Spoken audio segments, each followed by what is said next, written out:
Hey everybody, it's John Kraska with EveryLibrary, the EveryLibrary Institute. It is Tuesday the 6th of May, and it is a lovely month of May here in suburban Chicago. Spring is springing, which means we should be talking about summer reading and summer reads. What luck. We're having a 2-day mini festival right now here at EveryLibrary Live, meeting authors who are bringing out new material that should be in your book bag, your beach bag, your backpack, your picnic basket, or on your bedside for summertime. We had a chaise lounge.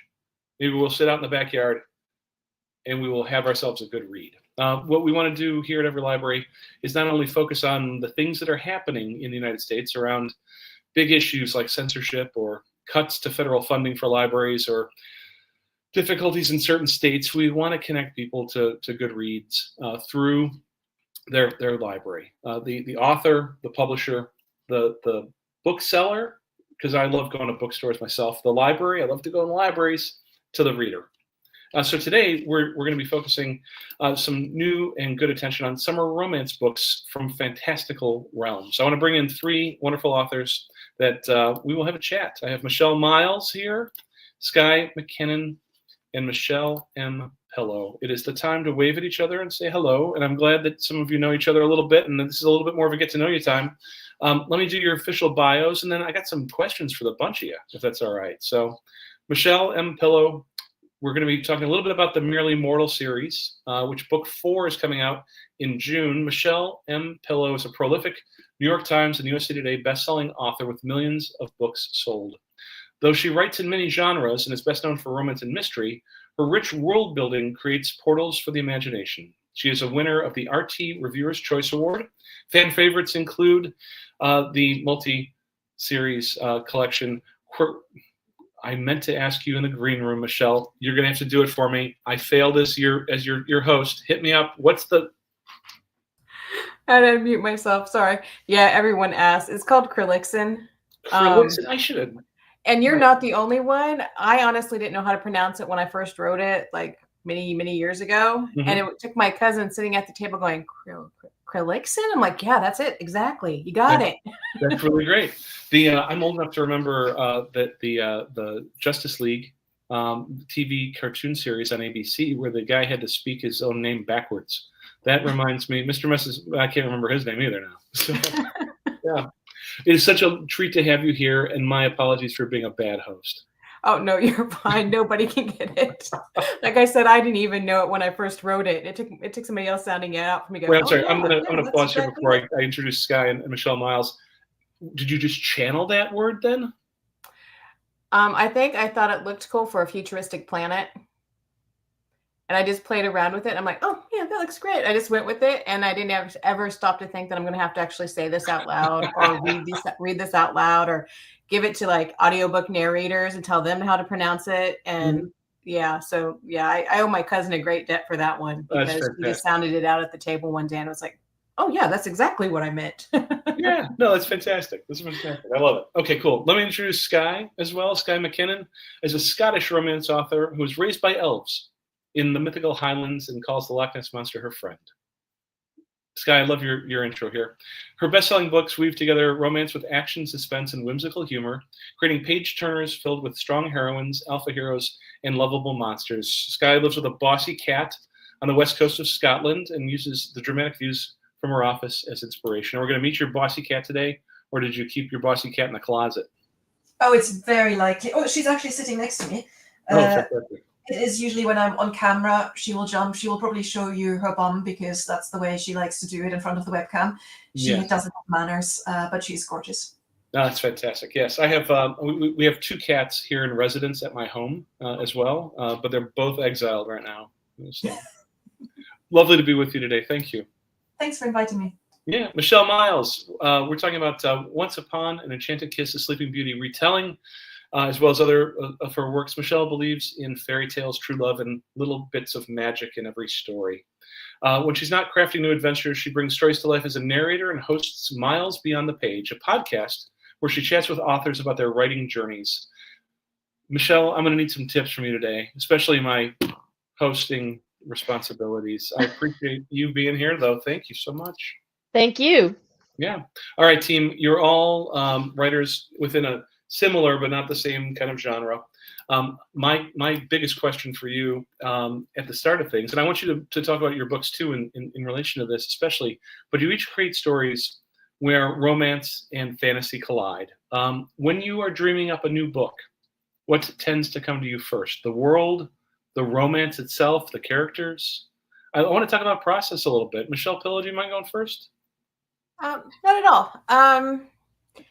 I think every writer has a different process, and I like to start off by saying that there is no one way to do anything. So, however you do it as a writer, that's how you should do it. However that process comes to you. For me personally, I like creating worlds. I love world building and I love character building. So often I'll have like a seed of an idea, and I'll kind of know like maybe an event that I want to happen, or I'll have this, great idea for how I want like an event to happen during the story or something that. But then I like to build the world, and I like to know the rules of the world. Like if you're having magic, where does the magic come from? Is there a consequence to the action? Because this doesn't just, in my worlds, I like it where it doesn't just appear out of any, nowhere. It's like in my McGregor series, I like to have them, borrow energy from nature, and that transforms to fuel their magic. And if they do it too much, they'll kill an entire forest. So it's like little details like that that I like to put together. And then once I know the world, I start looking at the characters and their backstory, and I'll know so much more about them than I ever put onto the page. Or at least I should. Otherwise, I info dump a lot, which was really a problem with some of my first books. But and once I know the world and the rules, and I know the characters and then who they are, I can throw them into different situations and then have them react. One, which is, in line with what the world rules are, what they're capable of, but also in a way that's true to who they are, as how they were raised, who their parents were, what kind of job they have. And then the last thing I focus on is, the details of, what happens to them, the story, the romance, that way they're at least, I want them to feel as genuine and as real and as flawed, as possible, because they need something to overcome. Reading about perfect people doing perfect things in perfect situations, to me, is not always the most entertaining story. So That's I like to really focus in on those. So when you're looking at your Merely Mortal series, you're in book 4 coming out very shortly. What's it like to leave a world that you've spent that much time with? It's kind of mixed feelings. Sometimes I'm just like super eager to jump into a new project. And readers might have only had, they read the book and they can read it in a day, a week. I've been living with this book idea for about 5 years. And it's one of them that just kind of comes into my head, and I would think about it and I would, play around with the idea, but then I would set it aside because I had other deadlines and projects. So by the time I get to the end, I'm really excited to probably start something new. So I don't mind that. But it is kind of bittersweet because I have grown to love the character. My main character, Tamara, I've really enjoyed writing her and helping and watching her grow as a character, because it's almost like watching your, not really, I'm not going to compare it to my kid, but it's something that you've created and you've really kind of put a lot of yourself into, and you're just hoping that readers can connect with this. And I really feel like I've got her to, a satisfying ending as to what I wanted her journey to be, which was mostly about, belonging and self-discovery and finding your place in a world that maybe keeps changing its rules on you. That's interesting. And the idea that you got her to a place where you hoped she could be. I think that's really quite lovely. Yeah. Skye, but I was really mean to her too. So you were really mean to her? Yeah. Okay. Yeah. I tend to be really mean to my characters. Yeah. Yeah. Well, it's only fair then that there's at least a soft landing. So yeah. Skye, let me ask you a little bit about Starlight Vikings, maybe in particular, maybe some of your other, other titles. Are you into the world building, the romancing, or the characters as you approach a story? Bit of everything. I think most of the time I start with a question or some kind of like what if. So with the Starlight Vikings, that was what if you had Vikings in space, and what if they needed human women to survive for their species, which is where the romance comes in. But sometimes it comes with more of a clashing different tropes or settings. So I have my Starlight Monsters series, where I basically thought of, what if you took the Hunger Games, put them on an alien planet, had monsters taking part in them rather than being the evil ones, and then add some romance. So I like to combine different themes. Sometimes I start with a character. My best-selling series is the Catnip Assassins, and with that one, it was just one day I woke up and decided I need to write about an assassin, which automatically gives you all kinds of problems because you have to make them likable, even though they kill people for a living.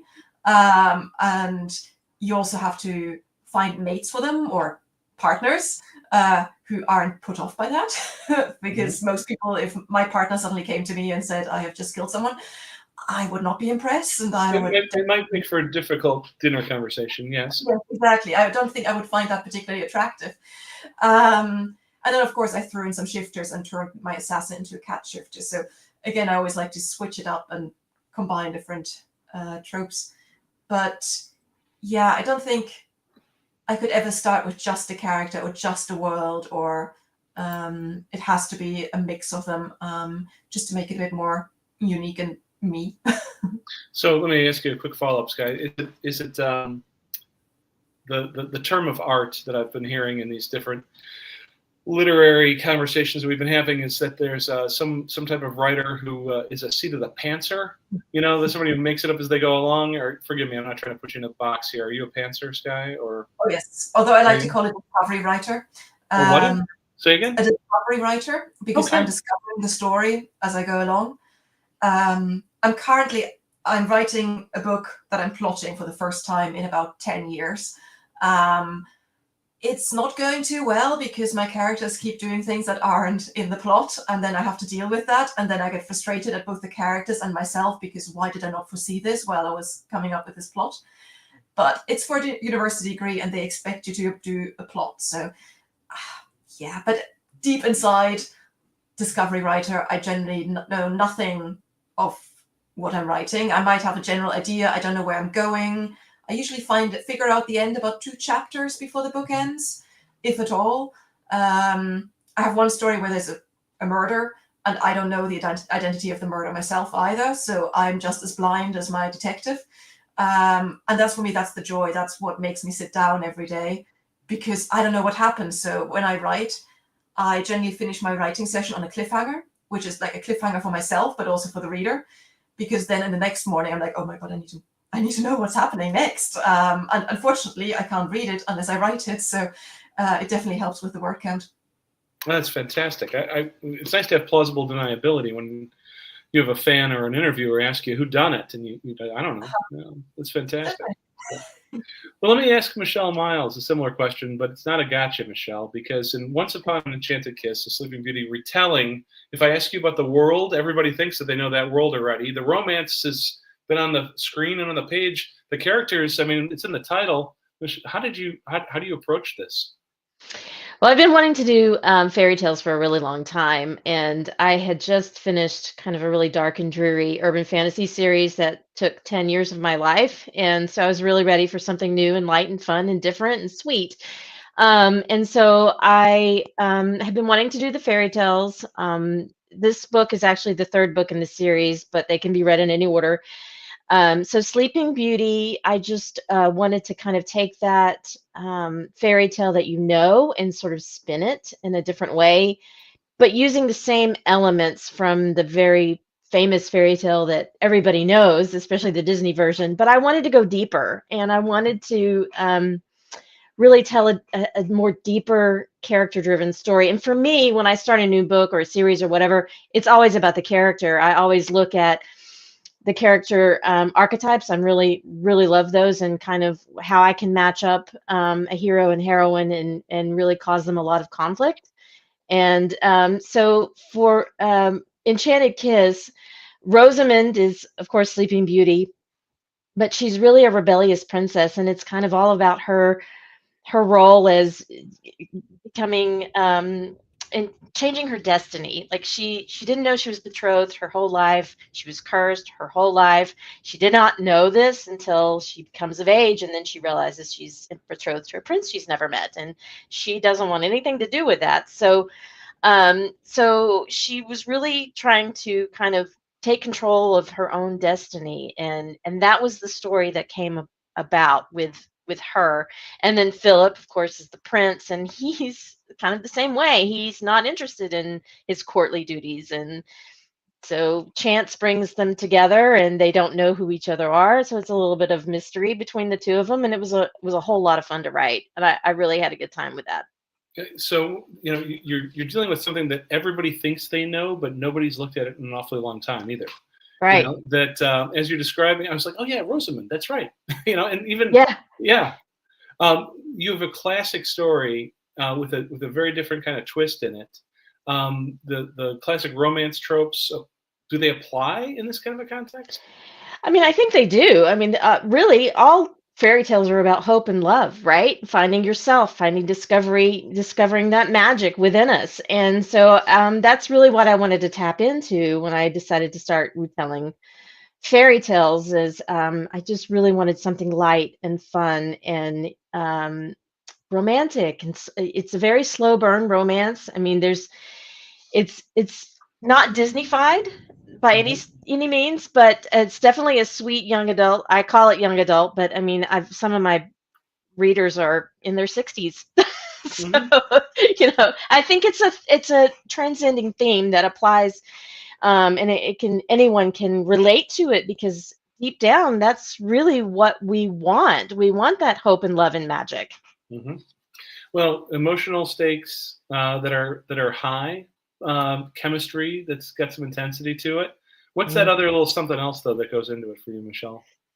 Well, I'm a fantasy writer too, so it is really all about the world building. But for me, the world building kind of happens organically. I mean, I kind of know where my world is. For this series, I have a 10 books planned. But before I even started, I made a map of my world, and so every book goes in a different little province or realm or whatever you want to call it. And um, so it is all about the world building too, and how do I make this different and fresh and new and exciting and keep readers engaged as I'm writing the story. But world building for me happens on the page as I'm writing. I never really go in planning it.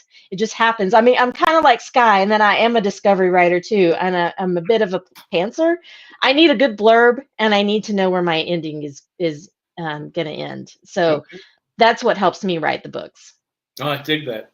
Skye, let me ask a follow-up with you, please. The fantasy meets romance. The fantasy meets romance.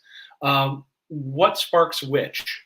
Do you see yourself in a particular, like you're writing? Which is your adjective? Nope, I'm sorry. You're going to be on mute. That's always a difficult one. If it's like, is it romantic fantasy or fantasy romance? It's the same with the sci-fi I write. Although there's not the same terms in that world. It's hard. I think my romance could exist in other worlds and it could exist in other settings, but it would make it an entirely different story. And for example, having an orc, I have an alien orc in my Starlight Monsters. Now, I could have that same love story with just humans, but it would take the entire, them being so different from each other, having so many misunderstandings, having these different cultures. Yes, can have different cultures in Earth, very much so. I mean, we are two different cultures here across the pond. But it just adds to it, having some kind of magical or fantasy or sci-fi setting, which gives you opportunities that you wouldn't have in a human contemporary setting. It also sometimes makes it easier if you have characters that are stuck in some place. You can find a magical or technological solution that wouldn't work in the real world. And it's the same with romance. Maybe if they're not quite getting together, maybe you can invent something that will add that spark. Or one of my favorite tropes ever is fated mates.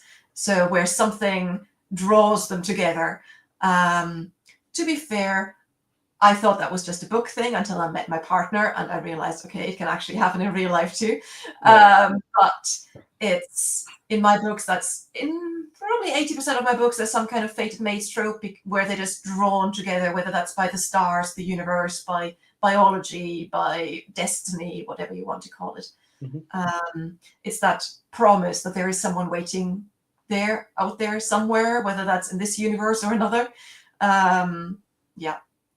The fated mates. I like that term very much. There's something very sweet about that. I dig it. So, Michelle Pillow, you mentioned before about rules of the world, whether it's an urban fantasy, a fairy tale kingdom, an alien world. I mean, you mentioned rules. How do you decide the rules for the world, but also how do you give yourself enough freedom to break them?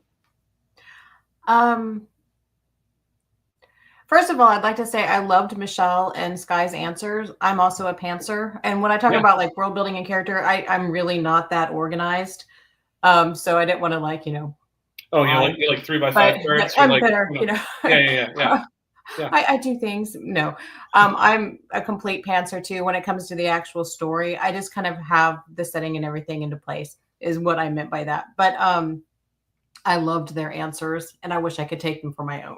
Oh, very good. Well, we'll go right to tape with it later. Yeah. Great. But I think it's a fair question about the rules building because like the idea that magic has to come from somewhere. But then again, is it always that rigid? Is it always that rigid in the telling? No, because I think that you have to. I mean, physically there's like things you can do and things you can't do, things you're capable of, things you're not capable of, but it's also like the rules are meant to be broken, and how do you get around them? If I have a society where it's futuristic dragon shifters on another planet, and I love the fated mates trope too. They're all about fated mates, and so they're basically told who they're supposed to be with by a glowing crystal. And what if your crystal's broken and you don't have that, thing? What if your crystal glows and you're like, oh my God, there's all these things. So it's like you have these rules. Or what if your crystal gets messed up with somebody else's and you get the wrong signals? So there's a lot of ways around like hard and fast rules that you have. And I think that for me, having them there is the guide, but sometimes I'll get into the story. And I like what Michelle said about how she kind of feels out the world and she finds finds the story as she's going. Because sometimes you will get to there. And, I've tried to plot books too, like Skye mentioned. And, you hit a point and you're like, they don't want to do what I'm telling them to do. They have minds of their own. I give them too much, and, whatever. And so I think that, yes, rules are meant to be broken. But I think for me, I like to have the baseline there so I know what I'm breaking. And then also too, I'm thinking like as someone who's, I have like 30 books in a world. And when you get there, I think it's helpful to have like established things along so you can kind of keep track of all of that, like big world building stuff. So I don't know, I guess, does that answer it? It does. Yeah. So the idea that regardless of the species or phylum or genus or race or whatever, there's still free will. You can react to your context. You can just get rolled by it, So either way, those rules apply. That makes sense. And I think some rules should be broken. I mean, when you're talking about political structures and some of these worlds that we set up, you don't want them following those directives or those things. And I think that's the great thing about all the fantasies that all of us do, is that it's a great way to look at our world through a different lens. And, to explore these themes and these ideas kind of in a safe space. Yes. And I just can't say how much I admire the writing of both of the people on the panel with me today. So I think that's very sweet. And I'm glad to hear that. You also in the green room, I'm going to call you out, Michelle Pillow. You mentioned something about our colleague Skye here that I would like to ask you to put her on the spot about. Okay. The translation work? Oh, yeah. Can you tell our watchers, our listeners a little bit of why you admire her for that? Oh, why I admire her. I think this is the first time Skye and I have seen each other like live or like vocally, but we're in a lot of the same author groups. And I've always admired Skye. I've always admired how the advice that you give other authors and how you're always willing to share. And you seem to be, I believe it's German translations that you're really knowledgeable about, and how you share that knowledge with other authors. I just find that to be amazing because, I'm in the US, I'm in the US. I'm not fluent German. My high school teacher tried. So, it's things like that, or just culturally that she understands, that she shares with other authors. And I think Michelle does that too in, other fields where, as authors, I love the community that we have as far as how we share. And I've always admired Skye, not just for the translations. We have like a intergalactic dating agency project that we're both in. Yeah. Very cool. Skye, I took queers of world. Latin, Skye. I haven't used it once in my entire life except to read inscriptions on medieval churches. What's it like working across not just cultures but languages in a genre that has some really technical vocabulary potentially?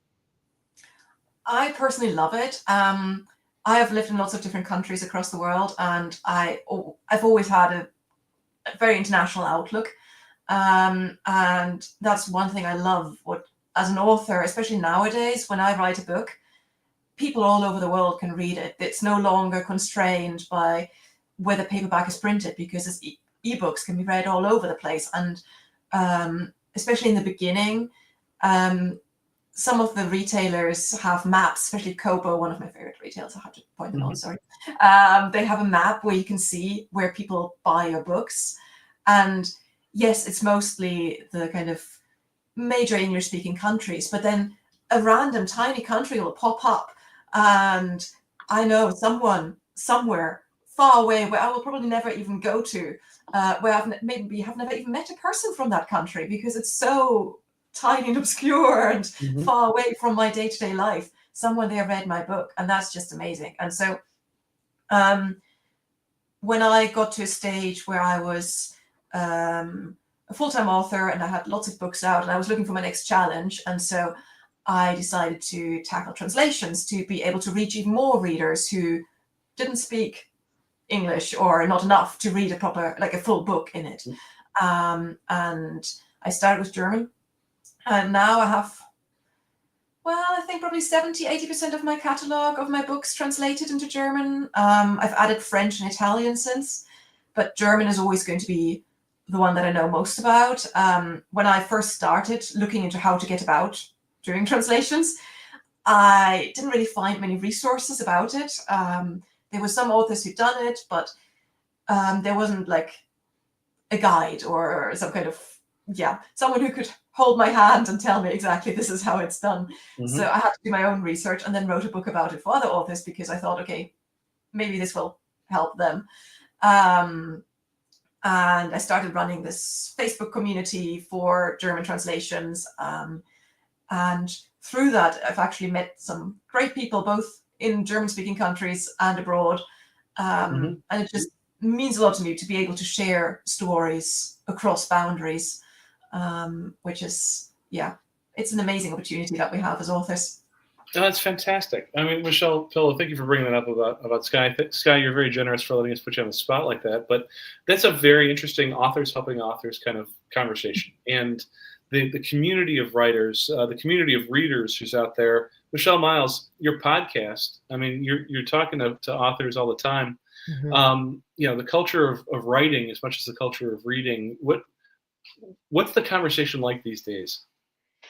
I really started the podcast because I just wanted to lift up other authors. I just really wanted to talk to them about their process and their books. I wanted to highlight them as an author, as a talent. And so that was the motivating factor. And I had a really good friend of mine. She had a book coming out in January, and I had been thinking about this for a long, long time. And I said, "Hey, do you want to try it?" And she said, "Sure." And here I am, 12 episodes in, with a fully booked season 2 and a fully booked season 3, going through the middle of 2026 was just astounding to me. But the climate is, for indie authors, and I mostly talk to indie authors. It's really hard.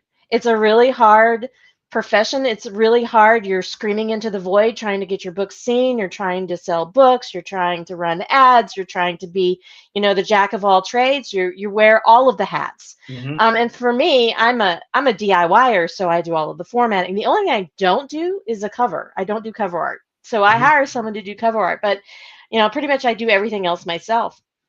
And it's hard, and it's a lot of work, and it's a lot of hours behind the screen, toiling away, hoping that this book that you're working on is going to sell. And I have seen that with other writers, talking to them, and trying to glean some, what's your advice for aspiring authors, Mhm. and really the resounding advice is never give up. If this is something that you really truly want to do, just don't give up. Perseverance, Mhm. and kind of, trust the process, trust your instincts, and know your why.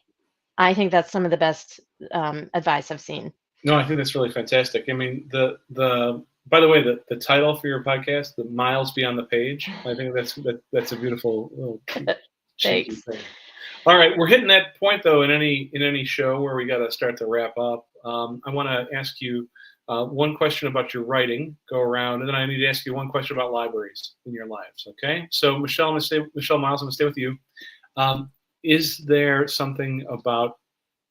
Have you been surprised by your fans? Something that there's a side character that you weren't expecting to be like the star, the part of the world where you were like, oh, that's a toss off, and people have just grabbed onto it and been like, this is my Michelle Miles. I wouldn't say I've had any surprises like that, but I do have, sometimes I'll get an email that says I was up late reading this book and I'm really mad at you right now. But Oh, that's awesome. that is some of the most gratifying, Mhm. the getting those emails and hearing from the people, and I love your books and that kind of thing. It just really makes it all worthwhile. That's fantastic. Michelle Pillow, you got that thing that everybody's like, I did not expect it, but that's the thing. What thing that people don't expect that I don't expect as a writer? Yeah, like your fans who everybody thinks that because that character was redheaded, it's like the thing. And it was just a toss off. It was just something. I remember like early, I like to write in a lot of different genres, and I like to write a lot of different characters. I love the challenge of it, and I would sometimes like pick things that I wanted to research. Like once I wrote, about bugs and had a scientist because I felt like researching that one day. Okay. And so it's funny when they approach you at like signings or something, and they think that they've got this idea of who you might be because they read one of your series. And I wrote a dark vampire series, and some of the assumptions that were being made at the time, like of what I would be into, was kind of funny. I don't know that I can say too much of them, but yeah, but everybody's going to avoid the but garlic. it's like yeah. no, I don't like torturing people in sewers. I'm Right, not into yeah. that. I don't do these really evil, dark things. But it was funny because I was getting fan mail, people like wanting to talk about these themes or theories, and it wasn't creepy. It was just some of it was just kind of funny. But then I would also have like these, lighter historical romances, and then I would get emails from them, and it would be a completely different tone. It was just the perception of what people think that you are. Mm-hmm. And I think now with the internet, when people can see you and you can talk and you can kind of get a sense of your personality, it kind of helps. But that was always kind of surprising to me, is like, this is what you picked up from reading this thing I wrote. And I'm like, oh, no. That's interesting. That is. And hopefully it's not a chilling effect, moving forward. So yeah. No, I mean, all of it's been fun and harmless. No doubt. Skye, do you have that element of surprise with your conversations with fans and readers? Definitely. Just while the two Michelles were talking, I was thinking of how my readers actually inspired an entire pen name for me. In my very first series, Daughter of Winter, I have a unicorn as a side character who was just supposed to be a side character. It's not a shift or anything. It's an actual unicorn because it's set in a Scottish mythical world. So of course there had to be a unicorn. And one Christmas, I wrote a little short story about this unicorn's origins as a little gift to my newsletter subscribers. Sent this out and I got all these emails back. My children loved your story. I was a bit surprised because it hadn't been written for children. I mean, there wasn't anything adult in it, but I had never written anything for children before. Mhm. And so I got some illustrations done, published as a children's book.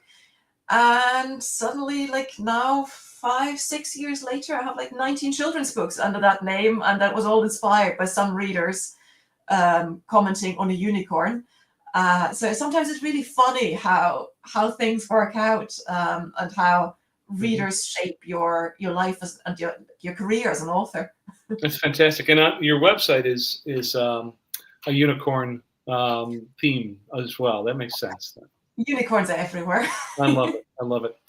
Before we go, I do want to ask you a little bit about libraries, and also I apologize. I should have asked you earlier, Skye, to show off the new edition of your book too, and once around for everybody. Do you have it with you?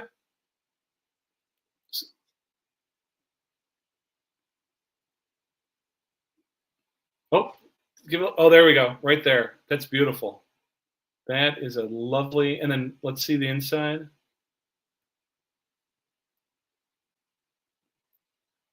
Yeah, I mean that's got everything in it in that genre. I think it's beautiful. Very cool. Congratulations. That's some design. So, Skye, do you have a library story to close us with today? Libraries were always important to me. As a child, I used to read a lot. It took me an hour to get to school on the bus, so that's 2 hours of reading time a day, which meant I needed a book a day. My parents were not prepared to pay for a book a day. I wonder why. And so I went to my local library at least twice a week to refill my stocks. At school, my school library was my refuge. If anything annoying happened, if I was bullied, if I had got a bad grade, I would go to the library and everything was fine again. Nowadays, I used to write at my library until January when the roof was blown off in a big storm here, and we currently do not have a working, functioning library. Yeah, it was pretty bad. The entire roof of the leisure centre came off in a storm, which is not something we usually get here in Scotland. We don't have like tornadoes or something like you have in the US. So it was bad.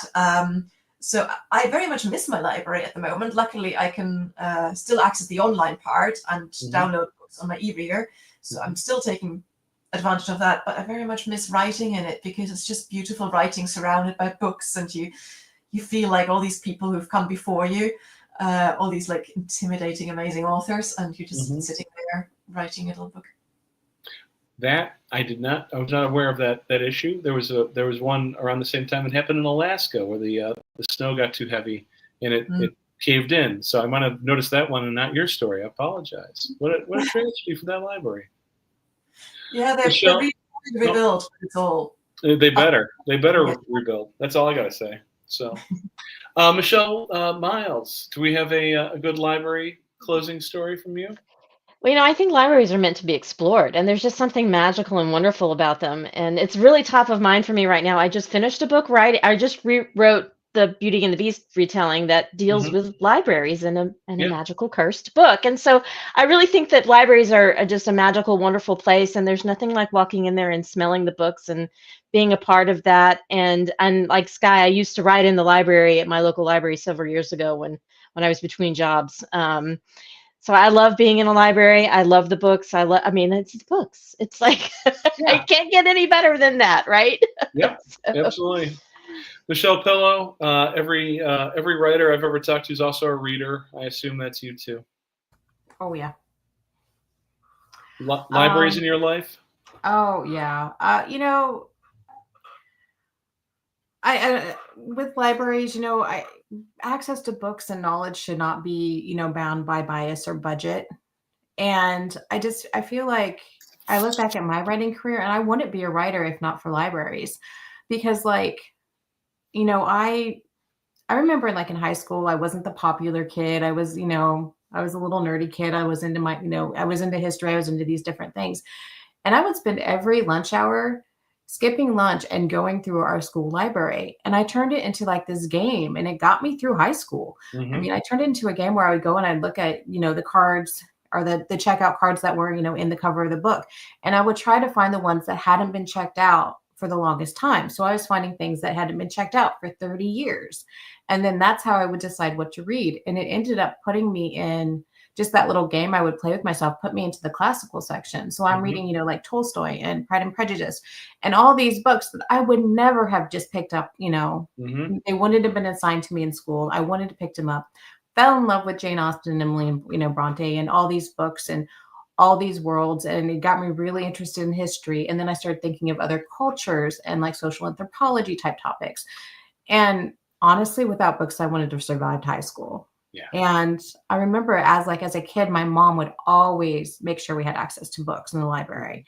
And when you're raising, kids and you don't have like money, like Skye said, a book a day habit, you can't afford that, on the budget. And we didn't have ebooks. So just having access to that, without libraries in my foundation, I don't think I would be the person I am today. I don't think that I would question, and try to be empathetic to people like I am today, or as I try to be. And I don't think that I would be a writer. I really don't. I don't think without having access to those words and the people who came before me, I don't think that, I would be doing what I love now. So That's fantastic. I'm so grateful. I love the treasure hunt that you put yourself on to. That's really a neat idea. Michelle, I wasn't not paying attention. I was writing down what you said. Not bound by bias or budget. I've never heard it put that way before. I'm going to attribute it in all of our outreach. Okay, that's really brilliant. Oh, sure. But no, I think that's how I'm not going to speak for anybody else here, but I get the sense that that's kind of how we all feel, is that, you're the access to a book and, to these adventures and knowledge and, all these things that the library brings. I don't think that should be limited to who can afford, to go to the bookstore and pick this up, or who can afford an e-reader. I'm yay library. Yeah, I get it. That's wonderful. All right, team. This has been a great chat. I'm going to say goodnight or goodbye to you all, and I want to hold you in the green room, though. Okay. So, Michelle and Pillow, congratulations on wrapping up the Merely Mortal series with book 4 coming out very, very soon. Skye MacKinnon, Starlight Vikings, and other stories. You've been a real treat to be with today. Michelle Miles, Once Upon an Enchanted Kiss, a Sleeping Beauty retelling. You've already got a few others. What's your next one in this kind of a genre, Michelle? My next one is Beauty and the Beast, and it's releasing at the end of the month. Okay, I want to make sure I got that right. So that's fantastic. What a treat to be with you all. Thanks for being here. All right, folks, go out and get the books, would you? Okay, fantastic. Here we go.